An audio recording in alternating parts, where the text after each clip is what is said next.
Sunday romance. রোববারের আলসে দুপুরে হঠাৎ যদি একাকিত্ব এসে গ্রাস করে, সেটাকে দূরে রাখার এক এবং অব্যর্থ ওষুধ 91.9 ফ্রেন্ডস এফএম এর এই বিশেষ নিবেদন সানডে রোম্যান্স। আজকের গল্প সংগ্রাম চৌধুরীর লেখা বিদায়। আমরা এই গল্পটি নিয়েছি ক্যালকাটা অ্যাপোলগের ফেসবুক পেজ থেকে। মুখ্য চরিত্রে কথক, তমাল এবং রানী। শুরু হচ্ছে বিদায়। আপনার কি একটু জল লাগবে? না না ডাক্তারবাবু, কিচ্ছু লাগবে না। রানী?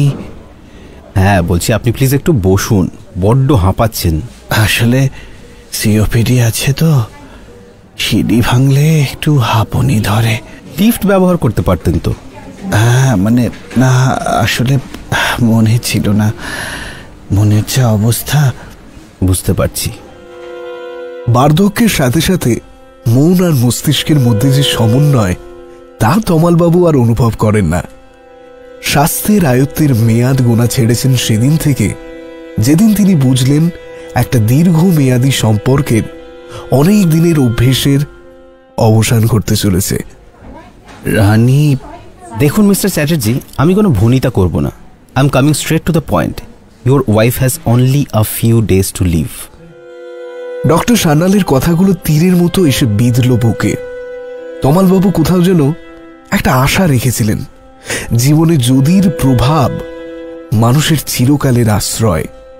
একটা ক্ষীণ আলো সবসময় বোধহয় হাতছানি দেয়, বিশ্বাস করতে শেখায়। তমালবাবু ব্যতিক্রমী নন। তিনি জানতেন না বৈজ্ঞানিক অর্থে ডাক্টাল ক্যারেন্সোমা মানে ব্রেস্ট ক্যান্সার। যেদিন জানলেন, সেদিন জীবনের অমলিন স্লেট থেকে স্মৃতির কাটা চকের দাগগুলো আস্তে আস্তে মুছতে শুরু করেছিল। কিছুই কি করা যাবে না? দেখুন, বাঁচার জন্য ট্রিটমেন্টের থেকেও বেশি প্রয়োজন বাঁচার ইচ্ছেটা, যেটা আপনার স্ত্রী হারিয়েছেন। She is eager to die instead of living. তাই জন্যই যেটুকু আশা ছিল আপনার স্ত্রীর বাঁচার, সেই আশাটাও এখন আর করা যাচ্ছে না। হঠাৎ এরকম কেন হলো ডাক্তারবাবু? আমি তো... দেখুন মিস্টার চ্যাটার্জি, প্রবলেমটা আপনি নন, শি ইজ আনউমড। আপনার স্ত্রী মা হওয়ার এই অনুভূতিটা এত বছরের জীবনে অনুভব করতে পারেনি, তাই কোনো পিছুটানি তৈরি হয়নি ওনার। আমি কি ওর পিছুটান নই? সন্তানের জায়গাটা হয়তো অন্য কেউ নিতে পারে না। তাহলে তাহলে কি কোনো উপায় নেই? আপনার ভালোবাসাটাকে ওনার পিছুটান করে ফেলতে পারেন কিনা দেখুন। এই শেষ কটা দিন সুখে রাখার চেষ্টা করুন আপনার স্ত্রীকে। রানীকে কি বাড়ি নিয়ে যাওয়া যাবে? হ্যাঁ হ্যাঁ, আমি আজই ডিসচার্জ করে দিচ্ছি ওনাকে। কয়েকটা ওষুধ দিচ্ছি, আপনি একটু মনে করে খাওয়াবেন। উনি নিজে কিছুতেই খাবেন না। আর প্রত্যেক সোমবার চেক আপের জন্য নিশ্চয়ই মনে করে আনবেন। বাড়িতে কেন নিয়ে এলে আমায়? এখন বাড়িতে মরলে তো তোমার অনেক খাটনি পড়ে যাবে। হসপিটালে মরলেই তো ভালো হতো। এই শেষ কটা দিন শুধু আমার সাথে কাটাতে চাও না তুমি? কি হবে? সব তো শেষ হয়ে গেছে, এবার আমায় যেতে দাও। ধরে তো রাখিনি তোমায়। ভগবানও আমায় মারতে দেরি করছেন। একটু শান্ত হয়ে শুয়ে পড়ো তো দেখি। তোমার দুটো ওষুধ আছে। ওষুধ? না না, ওষুধ খাবো না। ওষুধ খেলে আবার বেশি দিন বাঁচতে হবে। না না। ছেলে মানুষই করো না রানী। আমি তোমায় আমার সামনে অবহেলায় মরতে দিতে পারি না। ওষুধটা খেয়ে নাও। ছেলে মানুষ তুমি করছো, কেন বুঝতে পারছো না? আমার সময় শেষ। আর আর আমার বেঁচেও তো কোনো লাভ নেই। কিসের জন্য বাঁচবো বলো তো? কার জন্য বাঁচবো? আমার জন্য? আমি কি কেউ নই রানী? এতদিন তো তোমাকে জড়িয়ে সবটা ছিল বলো তো। 40টা বছর একসাথে কাটালাম, আর কত? এবার আমার যাওয়ার পালা।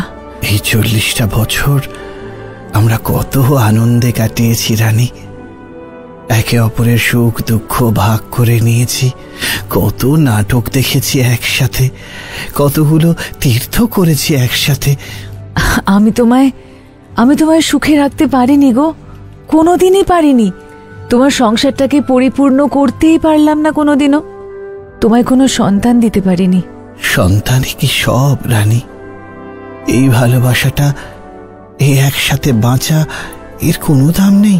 বিয়ের আগে সব মেয়ে স্বপ্ন দেখে জানো, শিবের মতো একজন স্বামী হবে, সন্তান হবে, যাদের নিজের মতো করে গড়ে তুলব, হাত ধরে স্কুল নিয়ে যাব, তারা চাকরি পেয়ে আমাদের মুখ উজ্জ্বল করবে। প্রথমটা ছাড়া কোনোটাই তো পেলাম না এই জীবনে, বলো তো। আর সময়, কতটা সময় পেয়েছি আমরা বলো তো একে অপরকে নতুন করে ভালোবাসার। আমাদের ভালোবাসাটা কোনোদিন ভাগ হয়নি রানী, তুমি সেটা দেখছো না? কেন কেন সান্ত্বনা দিচ্ছ গো? আমার চলে যাওয়াটা এবার মেনে নাও, বুঝলে? আমায় আমার মা ডাকছে। তুমি ওষুধটা খেয়ে একটু ঘুমাও। নিজের রানীকে ওষুধ খাইয়ে তমালবাবু চলে গেলেন বারান্দায়। এত বছরে প্রথমবার নিজেকে ভীষণ অসহায় মনে হচ্ছিল। নিজের স্ত্রীকে নিজের সামনে শেষ হতে দেখতে পারছিলেন না। কারোর মধ্যে আবার নতুন করে বাঁচার ইচ্ছেগুলো জাগিয়ে তোলাটা কতটা কঠিন তা হাড়ে হাড়ে টের পাচ্ছিলেন তমালবাবু। চোখে জল যেন আর ধরে রাখতে পারছিলেন না তিনি। শুনছো? রানীর ডাক পেয়ে তমালবাবু ছুটলেন তার কাছে।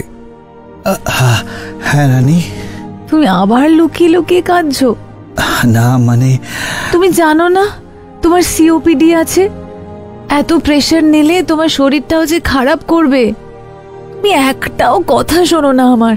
চোখের জলগুলো একদিন না একদিন শুকিয়ে যাবে হয়তো, তারপর থেকে দেখো আর কাঁদবো না। সে কি আর আমি দেখতে পাবো তুমি কাঁদছো কি না? আমার দিন তো শেষ হয়ে গেল। তুমি আবার সে এক কথা বলছো?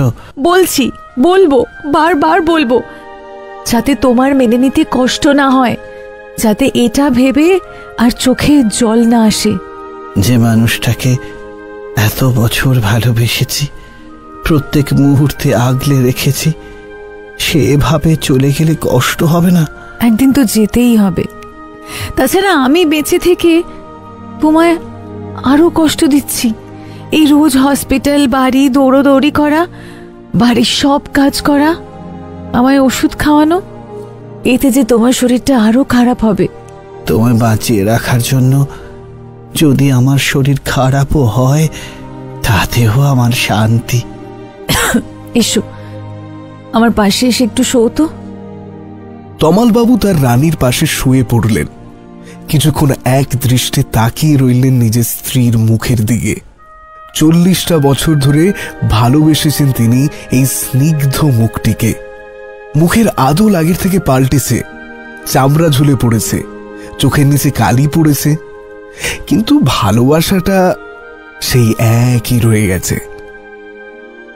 মনে আছে রানী, সেই বিয়ের পর আমাদের একসাথে দেখা প্রথম ছবি? মনে আছে, হীরক রাজার দেশে। আমি বারবার তোমার হাতটা ধরার চেষ্টা করছিলাম হলে, আর তুমি হাতটা সরিয়ে নিচ্ছিলে লজ্জায়। কি লাজুকটাই না ছিলে তুমি। তখন বিয়ের সবে 1 মাস হয়েছিল। আমার কাজের চাপে হানিমুনটাও যাওয়া হয়নি। পুরনো দিনগুলো মনে করলে এখনো খুব হাসি পায় জানো। সেই দিনগুলো মনে করেই আবার বাঁচতে ইচ্ছে করে না। মুছে যাওয়া দিনগুলো পিছু ডাকলে যে সাড়া দিতে নেই গো। সত্যি কি তাই? ঘুমিয়ে পড়ো তমাল, আজ সারাদিন আমায় নিয়ে অনেক খাটাখাটনি গেছে। এরপর শুরু হলো একটা একটা করে দিন গোনা। এই কটা দিন তমালবাবুর পরীক্ষা, স্ত্রীর মনে বাঁচার ইচ্ছে জাগিয়ে তোলার পরীক্ষা, তাকে বাঁচিয়ে রাখার পরীক্ষা।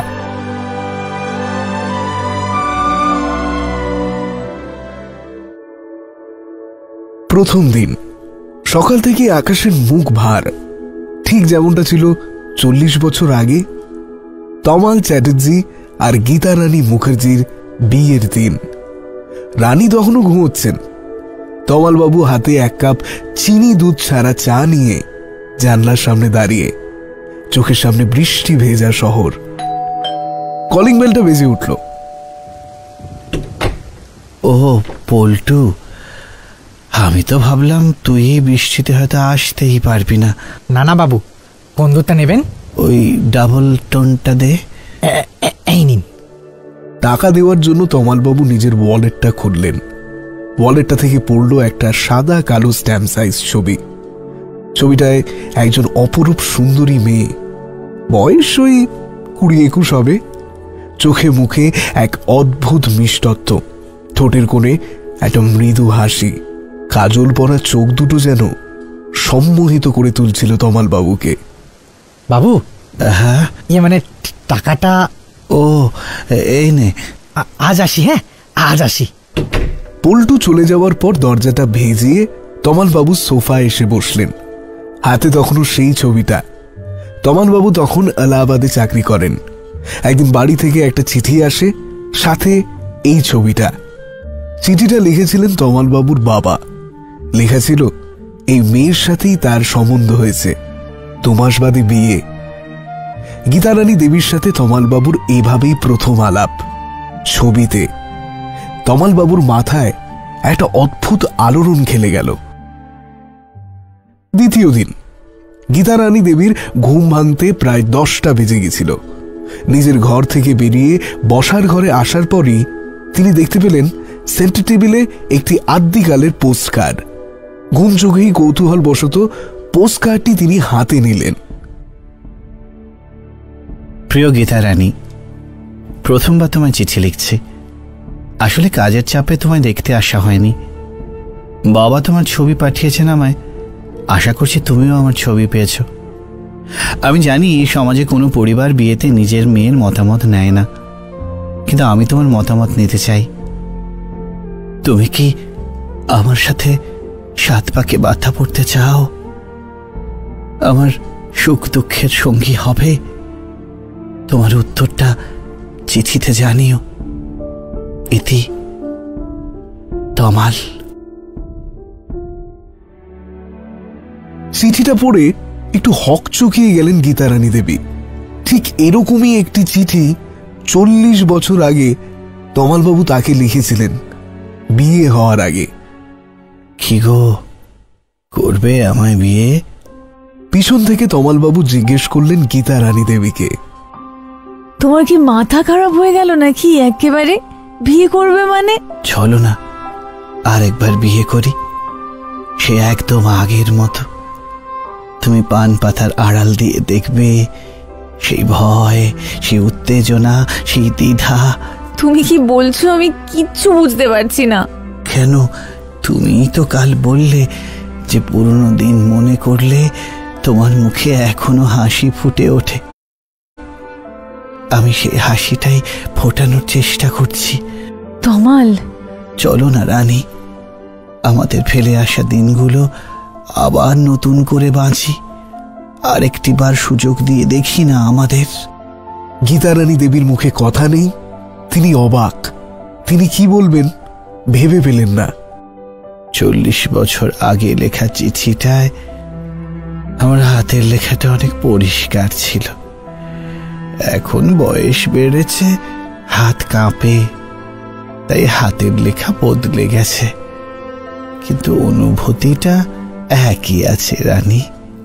আমি জানি না কি করব। কেন? যেটা ঠিক 40 বছর আগে করেছিলে, চিঠি লিখে তোমার সম্মতি জানিয়েছিলে, মনে নেই? সবই মনে আছে। এটাও মনে আছে আমি চিঠির উত্তর দিতে বেশ কিছুদিন দেরি করেছিলাম।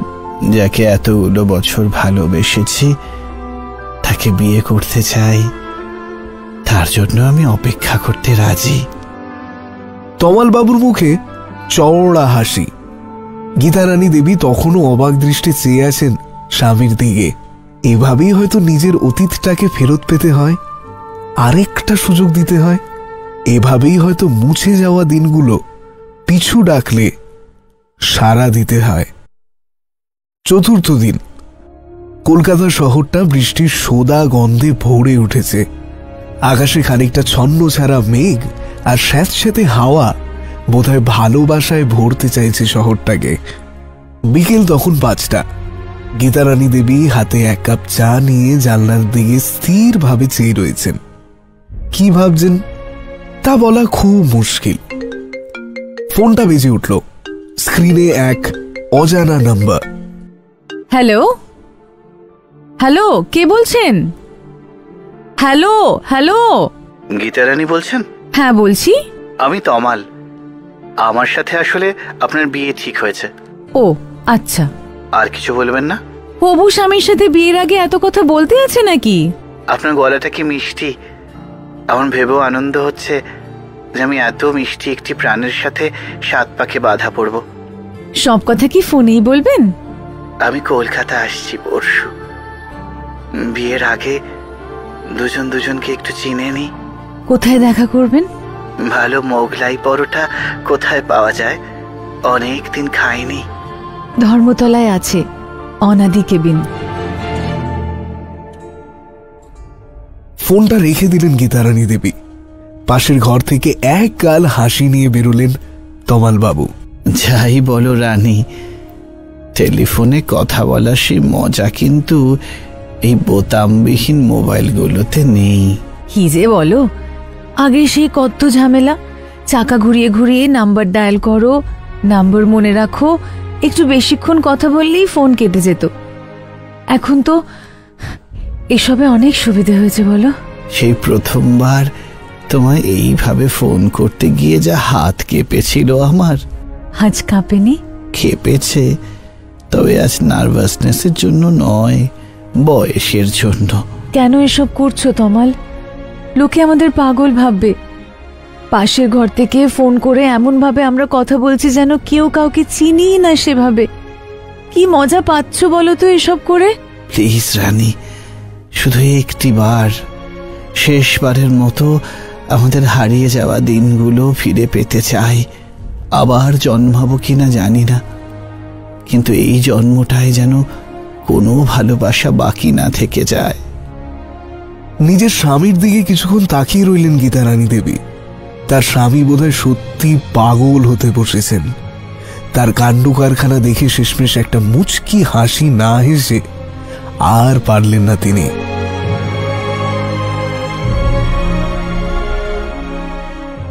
সপ্তম দিন। আপনি ঝাল খেতে ভালোবাসেন না? না, আসলে পরোটাটায় বড্ড বেশি লঙ্কা দিয়ে ফেলেছে। বলতে পারতেন তো লঙ্কা কম দিয়ে বানিয়ে দিত ওরা। না না, কোনো অসুবিধে নেই, আমি ঠিক আছি। তা অনাদি কেবিন বুঝি আপনার খুব প্রিয় জায়গা? হ্যাঁ বলতে পারেন। বাবা ছোটবেলায় এখানে নিয়ে আসতেন। ওই নিউ মার্কেট থেকে পুজোর জামা কাপড় কিনে এখানে মোগলাই পরোটা খাওয়াটা প্রায় রীতির মতন হয়ে গেছে।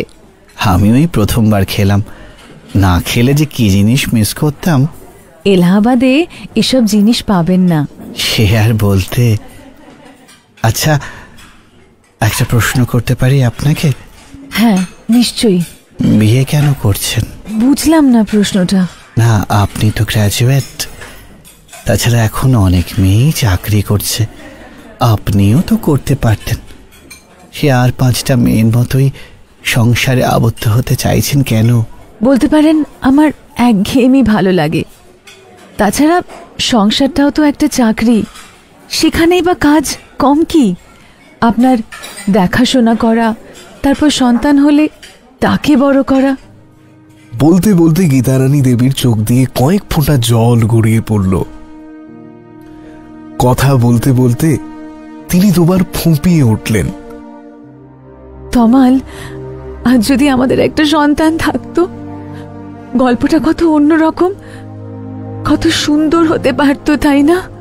আমরা সুন্দর নই রানী, এই ভালোবাসাটা সুন্দর নয়। এই 40 বছর বাদে সে একই হোটেলে একই টেবিলে বসে আমাদের ফেলে আসা দিনগুলো আবার ফিরে দেখা, এইটা সুন্দর নয়। জানি না তমাল, আমি সত্যিই জানি না আর কটা দিনই বা আছে আমার এই জীবনের। তবু কেন জানি না মাঝে মধ্যে মনে হয় জীবনটা অসম্পূর্ণ রয়ে গেছে জানো। একজন ওয়েটার এসে বিল আর মৌরি রেখে গেল টেবিলে। কি একটা মোগলাইয়ের দাম 70 টাকা? চোখ মুছতে মুছতে গীতারানী দেবী বললেন, তমাল, আমরা 40 বছর আগে এসেছিলাম, তখন ছিল 5 টাকা। এখন তো দাম বাড়বে জানা কথা।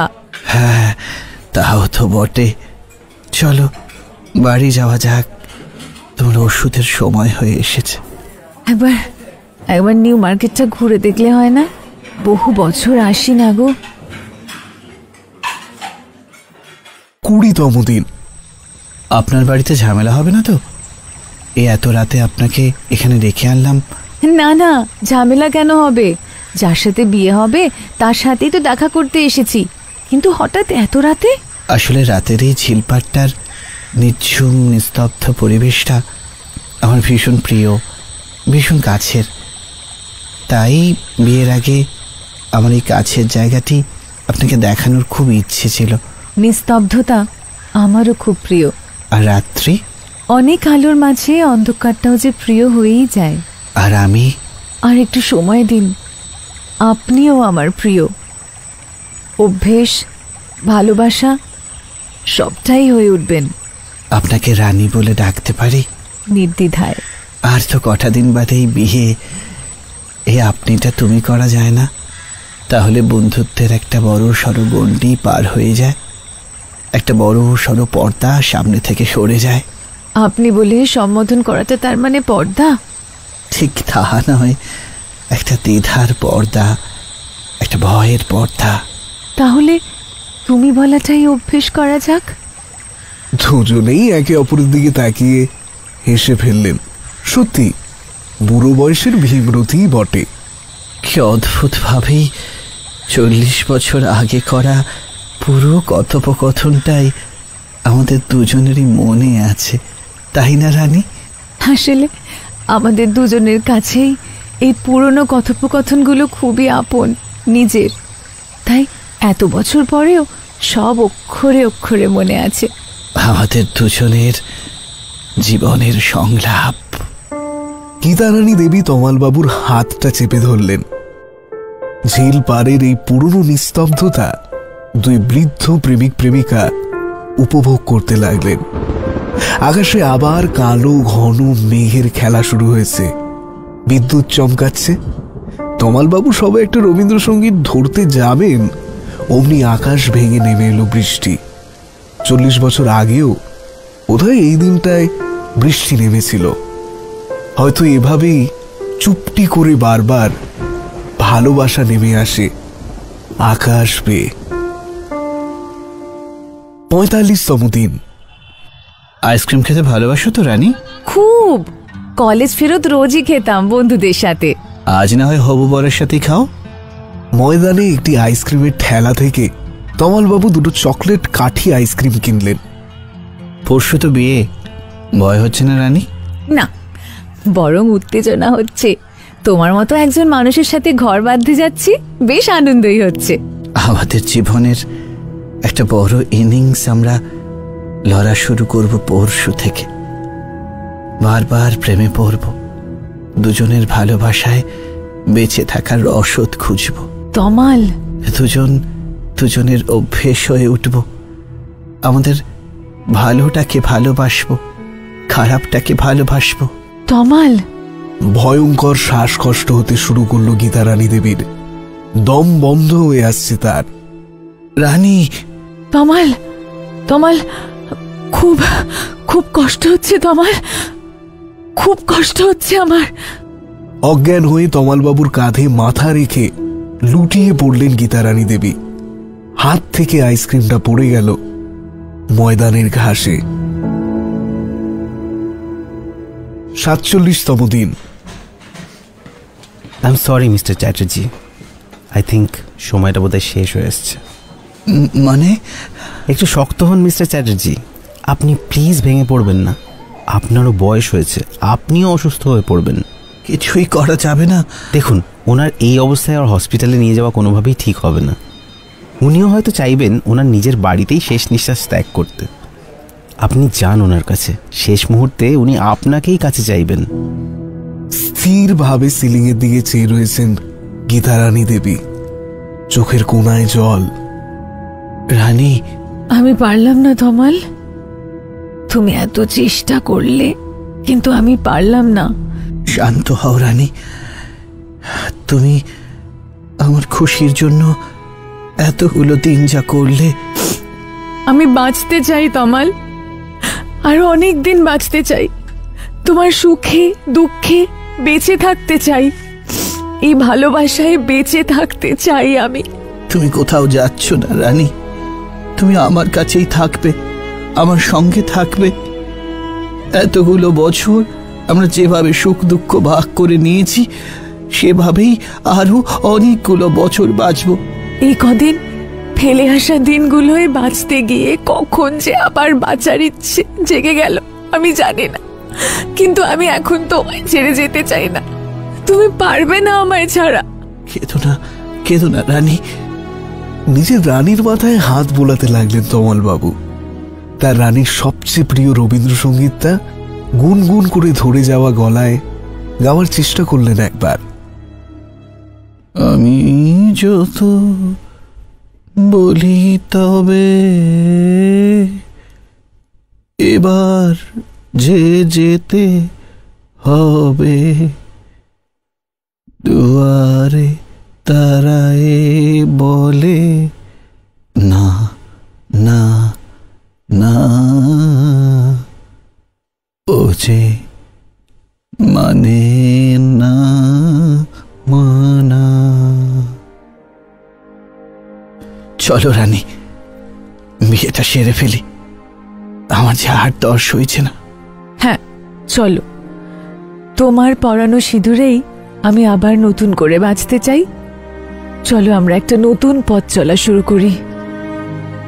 ড্রেসিং টেবিলে রাখা সিঁদুরের কৌটোটা হাতে তুলে নিয়ে নিজের রানীর কাছে গেলেন তমালবাবু। হাতে খানিকটা সিঁদুর নিয়ে নিজের স্ত্রীর সিঁথিতে পরিয়ে দিলেন। কিছুটা সিঁদুর পড়ল তার নাকে। গীতারানী দেবী অঝরে কেঁদে চলেছেন। তমালবাবুর চোখে জল, কিন্তু মুখে হাসি। তমালবাবু 40 বছরের ভালোবাসা ভরা একটি চুম্বন দিলেন নিজের রানীর কপালে। তখনই গীতারানী দেবীর আবার টান উঠল, দুবার জোরে নিঃশ্বাস ফেলে স্থির হয়ে গেল গীতারানী দেবীর দেহ। তার বাম হাতটা তখনও ধরে আছে তমালবাবুর হাত। সববাহী গাড়ি এসেছে। তমালবাবুর দাদা, তাদের ছেলে মেয়ে, নাতি নাতনি সবাই এসেছে তমালবাবুর রানীকে শেষ বিদায় জানাতে। তমালবাবুর মুখে তখনও হাসি, চোখে জল। তার কানে তখনও বেজে চলেছে তার রানীর শেষ কয়েকটা কথা। আমি বাঁচতে চাই তমাল, আমি বাঁচতে চাই। যে কথাটা শোনার জন্য পাগল হয়ে উঠেছিলেন তমালবাবু, যাওয়ার আগে তার রানী তাকে সেটা শুনিয়ে গেছেন। গীতারানী দেবীর মৃতদেহের মুখের দিকে স্থিরভাবে খানিকক্ষণ চেয়ে রইলেন তমালবাবু। তার রানীর মাথায় শেষবারের জন্য হাত বোলালেন। রানীর মাথায় তখন সদ্য পরানো লাল সিঁদুর। ভালো থেকো রানী, ভালো থেকো। এই বলে গীতারানী দেবীর হাতে যত্ন করে গুজে দিলেন তার সেই সাদা কালো স্ট্যাম্প সাইজ ছবিটা, যেটা তিনি এতগুলো বছর নিজের ওয়ালেটে আগলে রেখেছিলেন। তাতে কালো পেন দিয়ে লেখা, ফিরিবার পথ নাহি, দূর হতে যদি দেখো চাহি, পারিবে না চিনিতে আমায়, হে বন্ধু বিদায়।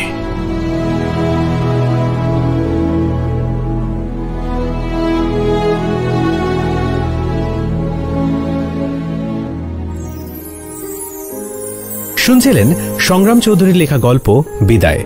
মুখ্য চরিত্রে অর্থাৎ তমালের ভূমিকায় রাজা, রানী নীলাঞ্জনা, কথক অরিত্র, পল্টুর চরিত্রে এবং গল্পটির রেডিও নাট্যরূপ চয়ন, ডাক্তারের ভূমিকায় এবং সমগ্র পরিচালনায় অভিষেক, আবহ সঙ্গীত এবং ধ্বনি পরিকল্পনায় শুভজিৎ, সূত্রধর আমি অরিজিৎ।